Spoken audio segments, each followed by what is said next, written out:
So a lot of you may know I spent quite a bit of time in Rochester, Minnesota at the Mayo Clinic, and one of the things I like about Minnesota is it's very similar to Mission Springs in that there's a lot of Swedes that have immigrated over to that area. And following one of my surgeries, I was in physical therapy being brought back to strength. You know, after surgery, they don't let you rest. They pull you up and make you walk in the halls. And so I'm going through my stretches with my bands. I'm listening to a gentleman next to me speak to his physical therapist, and he's relating a story, and he's talking about a litigation that he's part of. And he starts by talking about what the opposing lawyer was saying to him, and the opposing lawyer is saying something to the effect of, just admit it. When the policeman arrived on the scene, you said you felt fine. And the man continued on and said, well, now, what you need to see is I was loading Bessie, my cow, onto the trailer, and I got her in. The lawyer again interrupted and said, just answer my question. Did you or did you not, when the policeman arrived on the scene, say, I'm fine?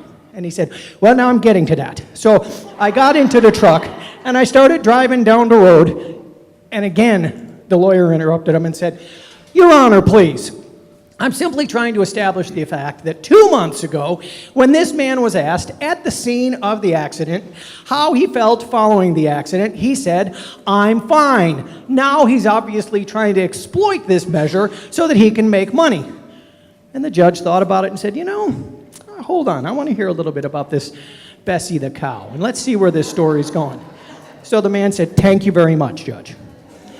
Said, so I'm driving down the road, and I come through the cross intersection, and yumping Jehoshaphat out of nowhere, an Everclear truck comes right through and smashes into the side of my truck.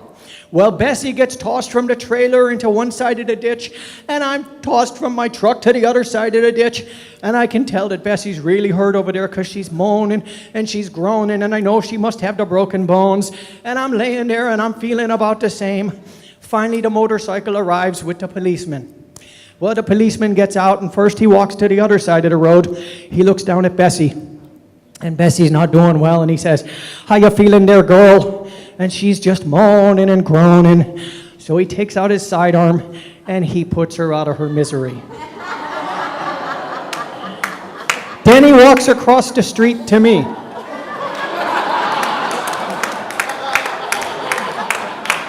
And he asked me, how you feeling?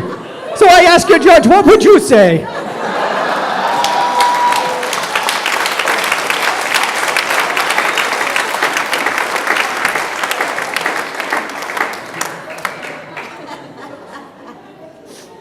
Last year when I spoke, I opened with a story that had occurred when I was in Detroit receiving a treatment, and that story was factual. The last story you just heard, I made up. And the reason I tell that story is when you have cancer, you have to have just a wild imagination, because to go through some of what we go through is absolutely insane. And I fully maintain the only way to meet that task is to have a wild imagination. And I'll take off into fantasy lands in my mind again and again when I'm going through therapy. And one of my favorite fantasies that I take off into is winning the lottery. And now I'm not talking about, 7 or 8 million, because by the time the government's done putting their hands in it and the state takes their cut, and then you have attorney fees and you have, an accountant who's going to help you out, all said and done, you get 7 or 8 million, you have time to pay off your house, pay off the cars, pay off the credit cards, and maybe take your family out to Outback for dinner. So that's about it. I'm talking about winning the real lottery, 380 million. So much obscene money that even after everybody's had their hand in the pot, you've got so much left, you realize you've got all the money you'll need for the rest of your life. It's as simple as that. Now, I could see that when you have that much money at your disposal, it'd bring some new pressures, things that you hadn't considered. For example, a lot of people think that the really wealthy always have a yes man running around beside them.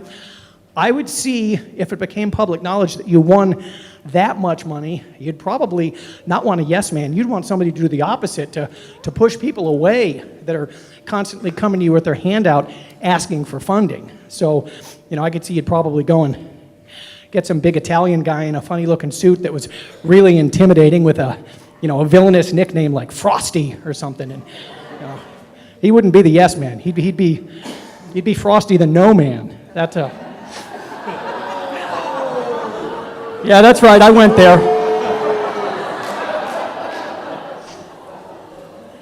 But if you had that kind of money at your disposal, you'd want to really take care of your family, obviously. So you'd want to be real prudent with your investments, because you'd want to make sure that, first off, they knew that you loved them, and secondly, that you were caring for their future. The same would be true of your friends. You'd want to make sure that, again, what you did was shrewd, and you found ways to help them as well. Then, of course, you'd want to make investments in your faith, and you'd want to make investments in any altruistic goals that you had. And here's my shameful plug for the Me One Foundation. If anybody ever does win the lottery, make sure that you're donating. Now, I know some of you are sitting out there in the audience getting ready to go home and saying, Tom, you're describing a little bit about fantasies and winning the lottery, but there's a fine line between fantasy and obsession, and you're starting to flirt with it. So, where are you going here? The reason I bring this up is because what some of you may not know is I did win the biggest lottery in the history of mankind. In February of 2004, I had a phone call that I answered, and I heard it is cancer. Now, the reason I say that that's the biggest lottery ever won in mankind is not because I was giving a bevy of money. It's not like anybody showed up at my doorstep with gold or diamonds. I was paid in something that was even richer, something that money can't buy and gold and diamonds can't buy. I was given time. How much time? All the time that I'd need for the rest of my life. And just like that person that wins that giant lottery, I realized the importance that came with that and how I was going to have to make really shrewd investments of my time. And the first thing I was going to invest my time in was my family. And I was going to make sure that they knew how much I loved them. And I was going to make sure that my investment paid off.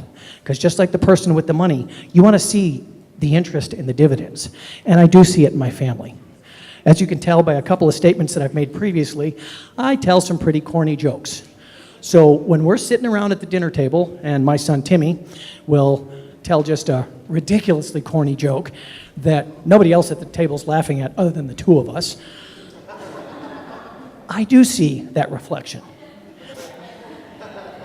When I see my wife, who tells me she hates something like vanilla pudding, and then 2 weeks later, I've got more vanilla pudding in the house than I could ever imagine because she's eating it all, I know that there's a reflection of me in that person.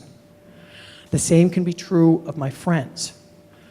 I measure those investments of time that I put into my friends, and I see the reflection of Tom Weiser-isms, I guess I'll call them, in them.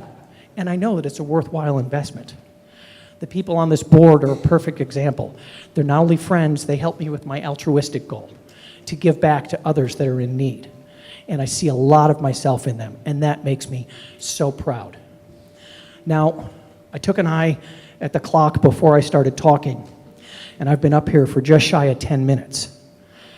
So again, as a lottery winner, I have to explain, I've invested 10 minutes of my time in all of you. My goal is to make sure that this investment will resonate with each of you and stay with each of you, and a little bit of the way I view life will be reflected in your actions as you move forward. One person may be in the audience right now saying, yeah, but Tom, there's a difference. If you won that big lottery and you made those prudent investments, there'd still be a principal that would be sitting in the bank or sitting in treasury bonds or something that was with you until the day you left. And then that principal would be divided up amongst family and friends. And in your analogy, there isn't a principal. I beg to differ. I measure the interest, and I measure the dividends in your actions. The principal that I will leave will be what's left in the indelible measurement of who I was and what I represented on this planet, in your hearts and in your minds. If I've invested this past 10 minutes wisely, and if I have reached all of you, it gives me the greatest of pleasure to announce to all of you, congratulations, you just won the lottery.